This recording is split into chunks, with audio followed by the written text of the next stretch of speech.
So in 1903, the Wright brothers take first flight. It's a flight of about 180 feet. It lasted a whopping 12 seconds. 44 years later, 1947, Chuck Yeager breaks the sound barrier. And then 22 years after that, in 1969, Neil Armstrong is the first man to step on the moon. So in the period of a lifetime, from first flight to man on the moon, and then overlay that, today, the speed in which technologies mature, which our economy changes, it's in like hyperactive mode. It happens much, much quicker. So if you look at the medical field, the agricultural field, the classic science and technologies, we have to put this next generation of our workforce in a position such they can thrive in an environment where things evolve very, very quickly. The goal for STEM Like Me is we really seek to give the youngest members of our community hands-on experience in our classroom.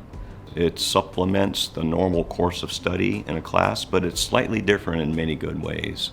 It gives the opportunity to see the art of the possible. It really allows them to think very broadly. It allows them to dream. To get to learn a bit more in depth about what people do for a living in the STEM field, it really kind of opens my eyes to how many career options there are.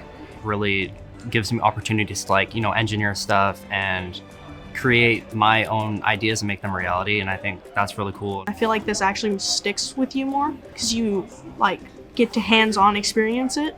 One of my most exciting things as a teacher is I ran into a student who graduated last year, and she is pursuing a degree in mechanical engineering. And she said, well, it's thanks to things like STEM Like Me that let me know that this was an opportunity for me. So these programs are really having an impact on our students. There's a big retirement boom that's about to happen. So there's going to be a need. And so we got to get them ready to fill that need.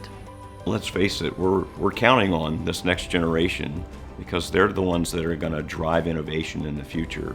They're going to drive not only a local economy, a regional economy, but a national and maybe even a global economy.